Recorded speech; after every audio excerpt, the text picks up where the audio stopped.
요즘 다들 살기 어렵다라는 이야기를 많이 하십니다.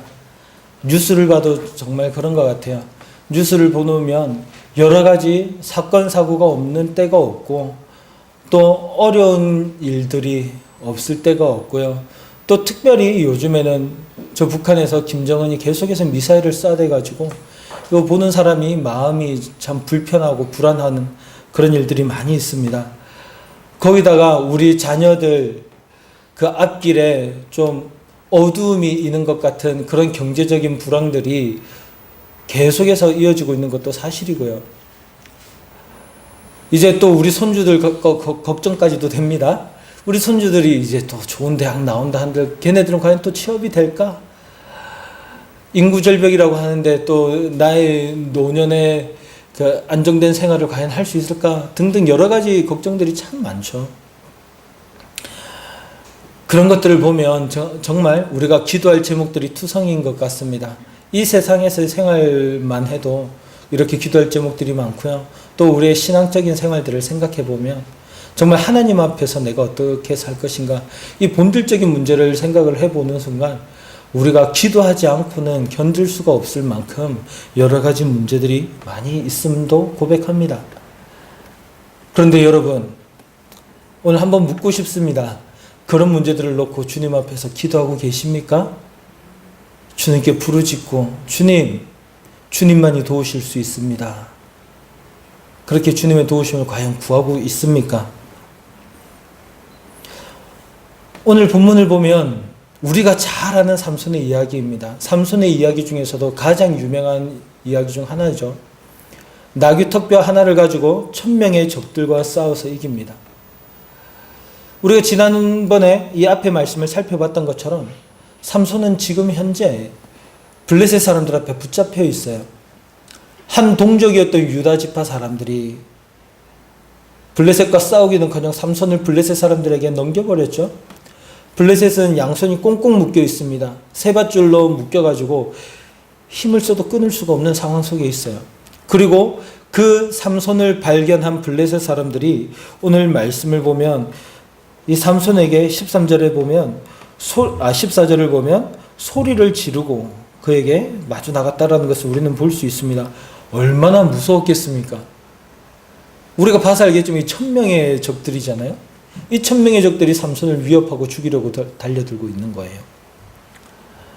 그때 오늘 본문 말씀을 보면 하나님께서 강력한 힘을 주셔서 그 밧줄을 끊어버리고 적들을 다 물리쳐버리는 것을 우리는 보게 됩니다.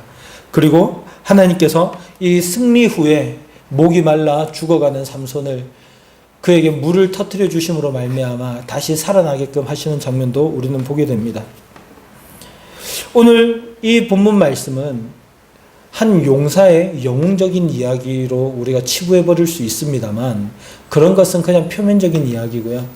성경이 이야기하는 것은 하나님의 백성과 그 하나님의 우리의 왕이신 하나님의 그 관계에 대해서 이야기를 하고 있어요. 어떻게 과연 제대로 된 관계를 맺어 나가고 있느냐. 오늘 우리는 이 본문 말씀을 보면서 그것을 생각해 볼 수 있게 됩니다. 삼손이 이 위험한 상황들 가운데서 어떻게 적들과 싸워서 이길 수 있습니까? 삼손의 눈앞에 달려드는 그 적들과 싸우기 위해서는 이제 특별한 어떤 도우심이 필요했죠. 그래서 14절에서 이렇게 이야기를 합니다. 14절을 한번 읽어드리겠습니다. 삼손이 레이의 이름에 블레셋 사람들이 그에게로 마주 나가며 소리 지를 때 여호와의 영이 삼손에게 갑자기 임하심에 그의 팔 위의 밧줄이 불탄 삼과 같이 그의 결박되었던 손에서 떨어진지라. 하나님의 영이요 갑자기 임하셨대요. 아주 급격하게 급박한 상황 속에서 삼손에게 힘을 불어넣어 주신 거예요. 그러니까요, 이 표현이 굉장히 재밌습니다. 어쨌거나 삼손이 끊었다라는 이야기잖아요. 이 밧줄을 끊었다라는 이야기인데요. 이게 마치 불에 탄 삼처럼 그냥 떨어져 나갔다라는 거예요. 그냥 떨어져 나갔다. 그 표현이 삼손의 힘이 얼마나 강했는지를 이야기를 해주는 거죠. 삼손이 그냥 팔을 펼칠 뿐이에요. 그러면 그냥 밧줄이 그냥 떨어져 나가는 거죠. 우리는 삼손의 힘이 삼손의 머리카락에서 나왔다라고 이제 생각하는 경향이 있습니다. 그건 이제 들릴라를 통해서 머리카락을 밀었을 때 힘이 사라졌기 때문에 우리는 그렇게 생각을 하는데요. 그게 아니죠. 삼손이 힘을 쓸 때면 항상 하나님의 영이 함께 하셨어요. 그러니까 지금도 삼손은 붙잡혀 있던 상황 속에서 하나님이 주시는 힘으로 말미암아 적들과 싸우게 되는 것입니다. 그리고 나귀턱뼈 하나를 가지고 이 적들을 다 때려 죽이는 거예요. 이 승리는 한 인간과 군대의 싸움이라고는 상상할 수 없는 결과로 나타났습니다. 인류 역사상 어떤 한 개인이 1000명의 군사와 싸워서 이길 수 있겠습니까? 너무나도 놀라운 일이었죠. 아주 충격적인 사건이었어요. 그러니까 삼손도 기분이 좋습니다. 이 승리가 너무나 놀라운 거예요. 자기가 생각해도 말도 안 되는 결과입니다. 그래서 16절을 보면 이렇게 말을 해요. 나귀의 턱뼈로 한 더미 두 더미를 쌓았으며 나귀의 턱뼈로 내가 1000명을 죽였도다. 그리고 그 지역 이름을, 그 장소 이름을 이렇게 이름 짓죠. 라맛레히다. 라맛레히. 무슨 뜻이냐면요, 턱뼈의 산 정도로 생각을 하면 될 것 같습니다. 자기의 턱뼈로 이렇게 시체로 산을 쌓았다 이거예요. 자기 자신을 높입니다. 아, 내가 이 턱뼈로 1000명을 죽였구나. 그리고 자신의 그 승리를 기념하기 위해서 그 지역 이름을, 지명을 라만레이라고 지어요. 굉장히 기뻤던 것 같습니다. 너무너무 신기했던 것 같고요. 너무 흥분되고 좋았던 것 같아요. 그런데 안타깝게도 우리는 이때 한번 생각을 해봐야 될 것 같습니다. 그러면 하나님은요? 솔로몬은 자기 자신을 삼손은 자기 자신을 찬양하지만 하나님에 대해서는 전혀 언급하지 않고 있습니다. 이 승리는 하나님의 승리입니다 라고 고백하지는 않더라도 최소한 하나님이 나에게 힘을 주시니 내가 승리할 수 있었다라는 이야기는 해야 되지 않겠습니까? 그런데 하나님 이야기는 쏙 빼놓고 있어요. 오직 자기 자신만을 자랑하는 거죠. 어떻게 보면 우리의 모습과도 같습니다. 지금까지 한평생 살아오시면서 여러분들 어떻게 살아오셨습니까? 많은 일들을 당하시고 또한 그런 일들 가운데서 잘 이겨내셔서 아마 지금까지 오셨을 거라고 생각을 합니다. 어려운 시절을 겪으면서 가정을 이렇게 세웠고요. 자녀들을 잘 양육해왔고요. 때로는 가정에 위기가 찾아오기도 했지만 그것을 잘 견뎌왔습니다. 때로는 눈물 흘리는 일들이 있다 하더라도 남편에게도 말하지 않고 또 아내에게도 밝힐 수 없어서 혼자서 감내하면서 이겨내어 오기도 하셨겠죠. 그러고 지금까지 오신 거예요. 그래서 우리 자녀들도 잘 되었고 손주들도 잘 지내고 있고 지금까지 지냈던 그 인생 속에서 당했던 아픔과 외로움, 괴로움, 그리고 지금 당하고 있는 문제들, 앞으로 닥칠 여러 가지 사건, 사고들, 아마 그 모든 상황 속에서도 나는 잘 해낼 거야. 그래서 내 가정도 지키고 내 인생 제대로 살아볼 거야. 그렇게 결단을 할 수도 있습니다. 삼손이 그런 상황이에요. 그냥 자기 자신이 잘 해냈다라는 거예요. 그걸로 만족을 하고 있습니다. 물론 어떤 분들은 이렇게 얘기하실 수도 있을 것 같아요. 아닙니다. 저는 내 인생을 하나님께서 인도하셨다라고 고백합니다. 저는 하나님께서 제 인생을 도우셨음을 믿습니다. 라고 이야기하시는 분들도 계실지 몰라요. 네, 그렇게 고백하시면 참 다행입니다. 감사합니다. 아멘이죠. 그런데요, 안타깝게도 그런 고백을 하는 사람들보다 하지 않는 사람들이 더 많기 때문에 그런 거예요. 또 간혹 어떤 사람들은요, 말로는 고백을 해요. 말로는 하나님이 도우셨습니다. 말로는 하나님께서 저와 함께 하셔서 저에게 이런 도우심들을 통해서 제가 여기까지 왔습니다라고 이야기를 해요. 그런데요, 말로는 그렇게 고백하지만 그 마음을 보면, 그리고 그 살아가는 삶의 방식들을 보면 그 말과 조금 다르다라는 생각이 드는 사람들도 많이 있습니다. 어떤 문제를 해결한 후에 말로는 하나님께서 도우셨다라고 얘기를 했지만 실제로 그 해결된 그 일에 대해서 자기가 스스로 만족하고 또한 그 결과들을 내 것으로 여기고 하나님의 것이 아니라 내 것이라고 생각을 하며 살아가는 거죠. 그리고 우리가 그 순간에는, 그 짧은 순간에는 하나님께서 도우셨습니다라고 이야기를 하지만 그 이후에 살아가는 삶 속에서는 도우신 하나님에 대해서 잊어버린 채 그렇게 살아가는 경우들도 많이 보게 됩니다. 아마 이 자리에는 그런 분들 안 계시리라 믿습니다. 우리 성도님들은 하나님의 도우심 잘 믿고 의지하며 신뢰하며 살아가고 계시죠? 아멘. 평소보다 좀 힘이 없으신 것 같아요. 삼손이 그 하나님을 기억하지 못하고 있었어요. 그 하나님을 잊어버렸어요. 그리고 자기만 노래하고 있었습니다.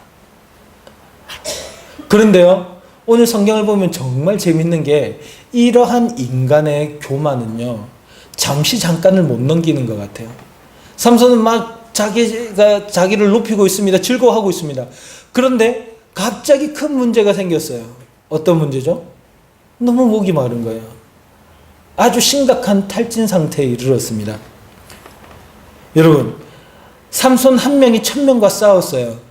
이 전투의 시간이 도대체 얼마나 걸렸을까요? 오늘 결과가 어떻게 되었는지는 모르겠습니다만 아주 유명한 세기의 그 대결이라고 하는 대결이 펼쳐지죠. 혹시 아십니까? 네, 메이웨더와 맥그리거라고 하는 두 사람이 오늘 복싱으로 경기를 해요. 메이웨더는 세계에서 가장 복싱을 잘한다라고 하는 남자고요. 맥그리거라고 하는 사람은 세계에서 종합격투기를 가장 잘한다고 하는 사람이에요. 이 두 사람이 오늘 복싱을 합니다. 복싱으로 싸우는데요. 이 복싱 대결은 3분씩 해서 총 12라운드의 경기를 펼쳐요. 그리고 이 경기가 끝나고 나면요, 선수들은 온몸에 땀으로 범벅이 되고 그 호흡은 거칠어져 가지고요, 이게 더 이상 경기를 한 라운드도 진행하기 힘들 만큼 심각한 탈진 상태에 이르게 됩니다. 그리고 이러한 경기를 한번 치르고 나면 몇 달 이내에는 그 몸을 회복하기 위해서 다시 경기를 하지 않아요.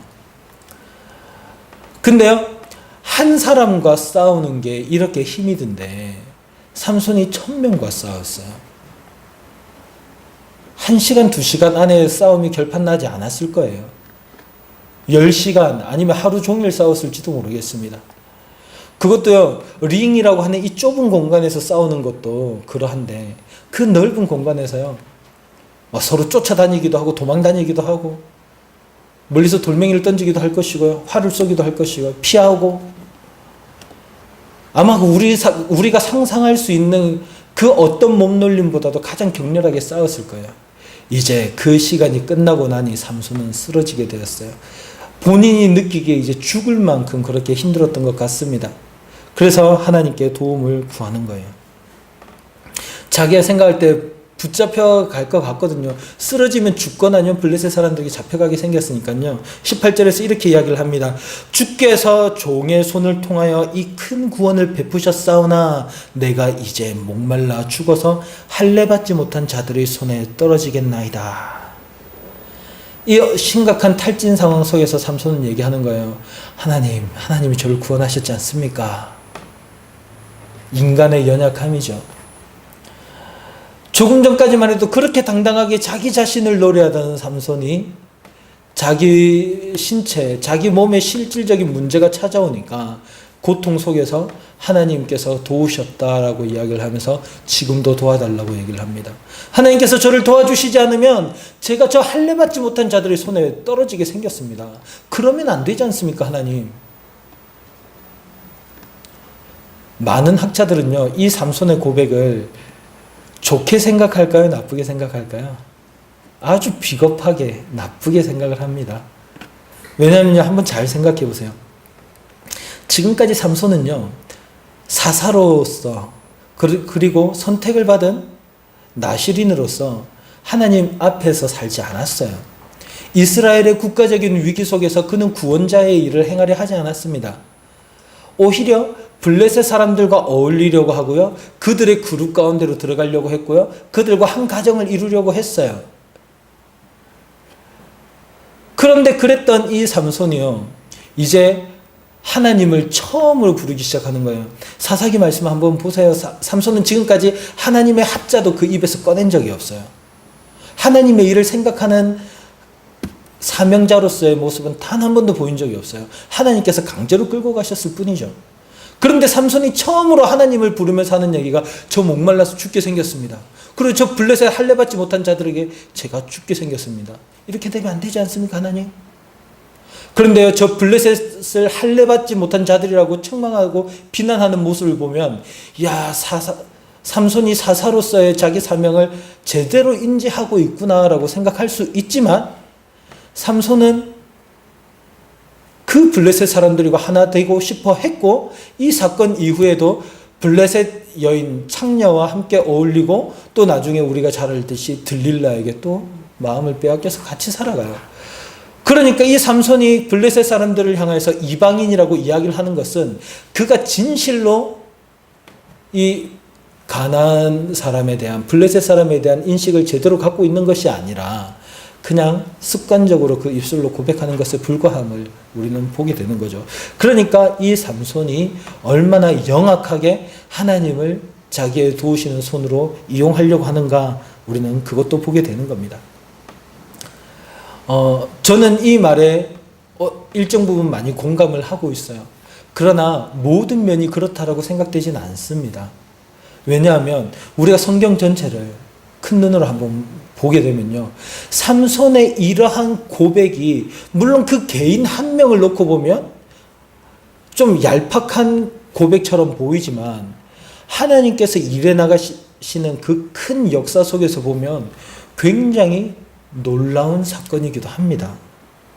왜냐하면요, 이 삼손의 고백은 블레셋으로 인해서 고통당하던 이스라엘이 처음으로 하나님께 구원을 요청하는 장면이기 때문에 그래요.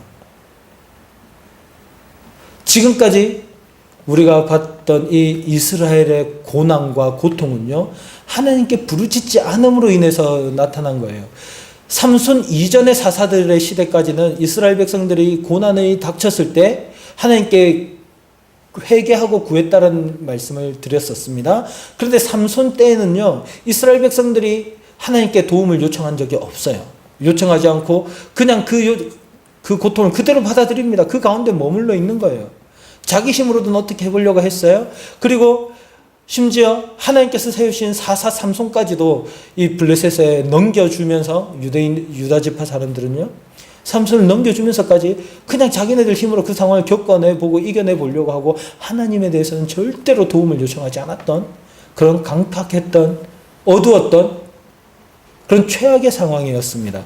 그런데 처음으로 삼손이 하나님의 이름을 부른 거예요. 우리가 볼 때는 이 삼손의 고백이 별거 아닌 것처럼 보이지만 실제로 그 가운데서 하나님께서 일하시는 것을 우리는 보게 되는 거죠. 엄청난 고백입니다. 제 생각에는 그래요. 이렇게 연약한 삼손이 어떻게 히브리서 11장에서 믿음의 사람으로 언급이 되느냐. 그 어두웠던 신앙의 시대 속에서 유일하게 하나님을 불렀던 그 사람이기 때문에 저는 그렇다라고 생각을 합니다. 그리고 이 삼손의 그 고통에 찬 이 부르짖음을 하나님께서 어떻게 하셔요? 들어주셔요. 하나님께서는 기다렸다라는 듯이 그에게 바로 응답하세요.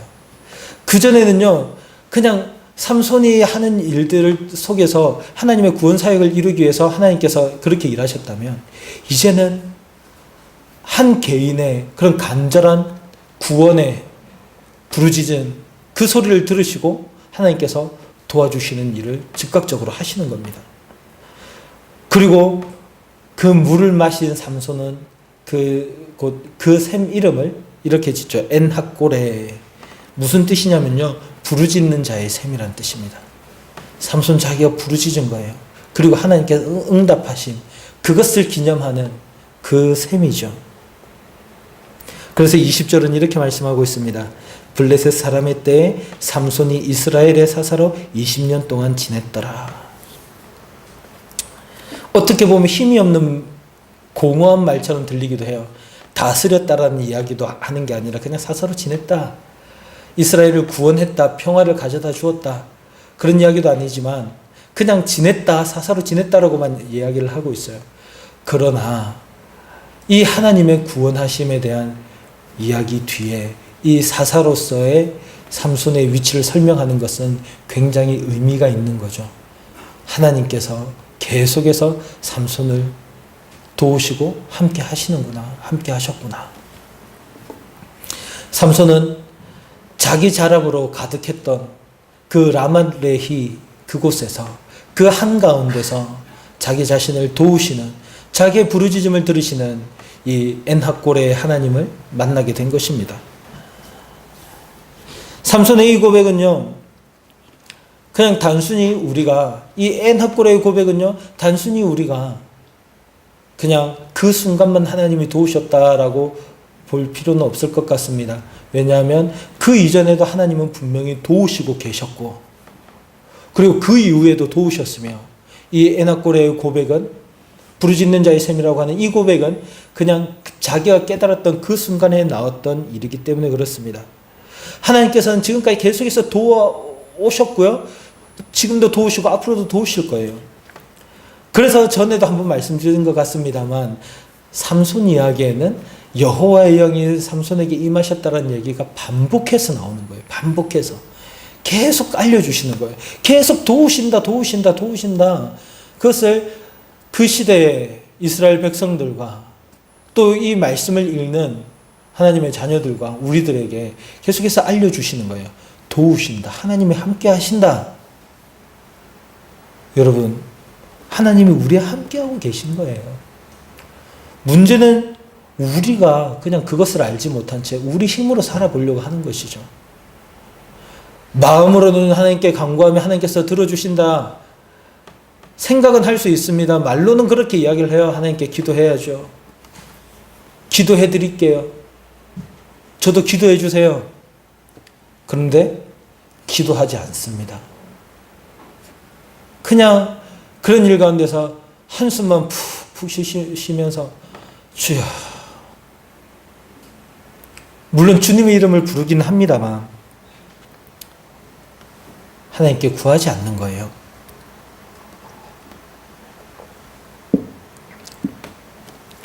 왜 하나님께 기도하지 않게 되었을까요? 제가 청년 시절 때 말씀을 듣다가 한 목사님께서 아주 강하게 설교를 하셨습니다. 기도하지 않는 사람은 교만한 사람입니다. 기도하지 않는 교만은 세상에서 가장 큰 교만입니다 라고 이야기를 하는 거예요. 그 이후로 제가 많이 생각을 해봤습니다. 왜 기도하지 않는 것이 교만일까? 기도하지 않고 문제를 해결할 수 있다는 것은 하나님보다 내가 더 능력이 있다는 이야기인 것 같더라고요. 하나님께 기도하지 않아도 내 문제는 해결할 수 있다. 하나님이 함께 하시지 않아도 나는 해낼 수 있다. 나는 괜찮다. 내가 뭔가를 해냈을 때 하나님이 도우셨음을 잊어버리고 내가 해냈다. 생각해보니 가장 큰 교만이 맞더라고요. 불신자들은 하나님을 알지 못해서 그렇다라고 치지만 믿는 자들이 이렇게 기도하지 않는 것, 이것은 하나님을 하나님으로 여기지 않는 그런 우리의 모습과도 같은 것입니다. 오늘 삼손이 부르짖었어요. 그리고 그 결과가 어떻게 되었을까 저는 좀 생각을 하면서 성경을 찾아보았습니다. 사사기와 룻기 이후에 사무엘서가 나오는 거 아시잖아요. 그리고 이 사무엘이 어떤 선지자인지 우리는 잘 알고 있습니다.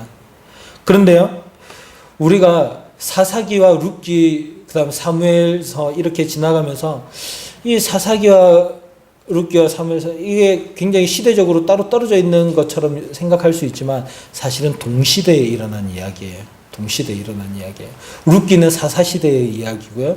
이 사무엘서는 이 사사시대의 끝 마무리 무렵의 이야기입니다. 그리고 이 사사는요, 사무엘은 이 사사시대의 이스라엘이 다윗 왕이라고 하는 예수 그리스도의 모형이 되는 그 왕이 통치하는 하나님 나라를 세우는 데 있어서 굉장히 중요한 역할을 하는 그런 특별한 선지자가 바로 이 사무엘이에요. 그런데 우리는 사무엘이 선지자라고는 알지만 사사라는 것은 잘 모르시죠. 사무엘은 사사로서의 역할들을 감당했던 사람입니다. 사무엘상 7장 15절을 보면요, 이 사무엘이 이스라엘을 다스렸다라고 이야기를 하고 있어요. 그것은 사사들에게 하는 이야기죠. 그래서 많은 학자들이 이 사사시대의 마지막을 마무리하는 사람이 바로 이 사무엘이다라고 이야기를 합니다. 그런데 이 사무엘이요, 성경에 나오는 공식적인 첫 활동을 생각해 보면 우리는 이 사무엘의 특별함을 우리는 발견하게 됩니다. 여러 가지 활동들을 먼저 해왔지만 이제 좀 구체적으로 기록되어 있는 내용이 있어요. 사무엘 7장에서 보면 이 사무엘은 이스라엘 백성들을 데리고 회개운동을 펼쳐요. 그런데 금식하고 하나님께 기도할 때 누가 쳐들어오죠? 블레셋이 쳐들어와요. 블레셋이. 그러니까 지금 이 사무엘 시대와 삼손의 시대는 거의 비슷한 시대로 그렇게 보는 거예요. 여전히 이제 블레셋의 압정이 끝나지 않은 시대입니다. 그때 사무엘은 하나님께 번제를 드리고 온 이스라엘이 하나님께 무엇을 구하죠? 도움을 요청하는 거예요. 놀라운 일들이 일어났어요. 그 전까지는요, 하나님을 찾지도 않고 도움을 요청하지도 않던 자들이 이제는 회개하고 주께 돌아와서 그 블레셋 앞에서 그들의 다스림을 인정하지 않고 하나님의 도우심을 구하는 거예요. 저는 이 부분 생각하면서 되게 감동했습니다. 우와, 하나님께서 이렇게 일하시는구나. 삼손이 한 사람의 부르짖음, 아주 외로운 울림이었어요. 삼손 혼자서 외쳤지만, 도움을 요청했지만 누구도 함께 도움을 요청하지 않았고요. 삼손이 죽을 때도 자기 혼자서 하나님께 도움을 요청하고 혼자서 죽습니다. 얼마나 쓸쓸한 한 사사의 죽음이에요. 그런데 이후에 이 사무엘을 통해서 하나님께서 일하시는 게 온 이스라엘의 회개 운동이 일어나게 하시는 거예요. 그리고 모든 백성들이 모여서 하나님께 도움을 요청하죠. 그리고 하나님께서는 친히 그 전쟁의 장수로 나서시는 거예요. 그래가지고 우레와 우박을 통해서 온 블레셋 군대를 전멸시키십니다. 그리고요, 사무엘과 이스라엘 백성들이 미스바에 모였어요. 그리고 한 돌을 세웁니다. 그리고 그 돌의 이름을 에베네셀, 여호와께서 여기까지 우리를 도우셨다. 할렐루야. 우리에게도 이런 고백이 있어야 될 것입니다. 우리에게도 이런 고백들이 마음속 깊은 곳에서부터 흘러나올 수 있기를 원합니다. 이 시대의 변화가, 이 거대한 흐름의, 이 변화의 흐름이 우리에게서도 일어나기를. 그래서 비록 지금까지 우리가 그 주님의 도우심을 구하고 주님 앞에 간절히 구하지는 못했으나 이제 이 삼손과도 같은, 삼손의 에나꼬레와 같은 그런 작은 부르짖음이 일어나기 시작해서 내 안에서 온전히 모든 면에 있어서 회개와 회복과 주님의 도우심을 구하는 그런 운동들이 일어나고, 또 나 한 사람을 통하여서 우리 교회에 그런 일들이 일어나고, 우리 한 교회를 통하여서 이 한국 교회, 대한민국의 이 안타까운 현실 가운데 있는 이 조국 교회 가운데 그런 변화의 바람들이 일어날 수 있기를 원합니다. 이 하나님께 부르짖음, 여기에 우리의 소망이 있어요. 이것만이 우리의 살 길입니다. 모세는 출애굽기 14장에서 이렇게 이야기를 했어요. 홍해 사건을 하나님께서 일하시는 그 장면을 이스라엘 백성들에게 얘기를 해요. 보라, 하나님께서 너희들을 구원하시는 그 큰 구원을 보라. 왜 보라고 하는 거예요? 기억하라는 거예요. 잊지 말라는 거예요. 두 눈에 새기고 마음속에 깊이 기록을 하라. 그래서 계속해서 그 도우시는 하나님을 보라는 거죠. 기억하라는 거예요. 잊지 말라는 거예요.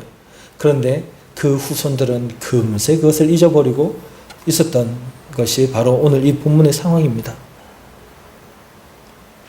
우리는 그렇지 않기를 원합니다. 우리는 그곳에서 돌이켜야만 돼요. 하나님께서는 우리를 언제든 도우실 준비를 하고 계십니다. 구하라고 하시는 거예요. 제발 좀 도움을 요청하라. 그러나 삼손처럼 이스라엘 백성들처럼 우리는 너무나 많은 시간 동안, 너무나 많은 순간 동안 그 하나님의 도우심을 잊어버리고 살아왔었습니다. 그래서 개인적으로 하나님께 기도하고 묵상하고 하나님과 교제하는 그런 시간들이 사실 찾아보기가 쉽지는 않습니다. 우리의 하루의 시간표를 살펴보면요, 시간을 찾아보기가 어려워요. 그리고요, 교회에서나 또 아니면 믿음의 지체들이 함께 모여서 기도의 제목을 놓고 함께 기도하자라고 할 때 그곳에 가는 게 썩 기쁘고 행복하지 않을 때도 있고, 오히려 그것에 그런 모임들 가운데는 참여하지 않기도 하고요. 제가 어릴 때는 매주마다 교회 성도들이 모여서 산기도 올라가가지고 나무 뿌리 하나씩 뽑는다고, 저도 초등학생 때 따라가가지고 나무자락 하나 붙잡고 기도하다가 귀신 나온 줄 알고 너무 무서웠던 기억이 있어요. 산기도 올라가가지고. 그래가지고 무서워서 벌벌 떨면서 기도도 안 나오고, 그래가지고 주기도문 하면서 우리 하나님의 도우심을 구하라 그래가지고 주기도문만 진짜 내려올 때까지 계속 그렇게 했던 기억이 있습니다. 제가 어릴 때만 해도요, 불과 얼마 오랜 기간이 아니잖아요. 그때만 해도 계속해서 기도 올라가고 계속해서 기도하는 모임들이 있고요. 학생들도 마찬가지였어요. 학생들도 모이면요, 연초에 기도회 하고 또 공휴일 되면 모여서 기도하고 또 교제도 나누고 여러 가지 활동도 하고. 그런데 제가 청년이 되어서 봤더니 그런 모임들이 점점 사라져가는 것 같더라고요. 지금 제가 사역을 하면서는 그런 기도하는 시간들이 그렇게 많이 찾아보기도 어려울 뿐더러 참석하시는 분들도 많이 찾아보기도 어려운 시대가 된 것 같아요. 그런데 예수님께서는 마태복음 7장 7절에서 분명히 말씀하시죠. 구하라 그리하면 너희에게 주실 것이요, 찾으라 그리하면 찾아낼 것이요, 문을 두드리라 그리하면 너희에게 열릴 것이니. 기도하라는 말씀이죠. 주님께 구하면요, 주님께서는 준비되어 있으세요. 그래서 언제든지 주세요. 자식들이 구하면요, 내가 좋은 것으로 주지 않겠느냐, 예수님께서 그렇게 말씀을 하십니다. 그런데 우리의 문제는 무엇입니까? 기도하는 자리를 잊어버린 게 문제죠. 기도의 시간을 내 하루의 모든 시간의 스케줄 속에서 빼버린 것, 그런 게 문제죠. 우리의 기도를 들으시고 응답하시는 하나님에 대해서 우리의 머릿속에서 지워버린 게 문제인 거예요. 하나님께서 도우신 일들에 대해서도 내가 해냈다라고 생각하는 그 교만함이 문제인 거죠. 그러나 기억하시기 바랍니다. 이스라엘 백성들이 하나님을 떠나서 잊어버리고 부르짖지도 않을 그 순간에도 하나님께서는 여전히 일을 하고 계셨어요. 지금까지 우리가 기도 안 해도 용케 지금까지 잘 살아온 것 같으세요 혹시? 저는 가끔씩 그런 생각이 듭니다. 아이고, 하나님께서 용케 나를 잘 인도해 주셨네. 하나님께서 도우시고 계셨던 거죠. 하나님께서는 계속해서 일하고 계세요. 우리만 하나님을 잊지 하나님께서는 우리를 잊지 않으시는 것입니다. 우리 오늘 이 시간 다시 한번 우리의 마음을 주 앞에서 바로 잡기를 원합니다. 그래서 주님, 내가 주께 부르짖겠나이다. 내 기도에 응답하실 주님께 부르짖겠습니다. 그래서 우리 안에 기도의 시간들이 회복되고 또한 주님과의 깊은 교제가 이어지며 정말로 우리가 날마다 주님의 도우심 가운데 하루하루 승리하며 살아가시는 그런 저와 여러분 될 수 있기를 간절히 소망합니다.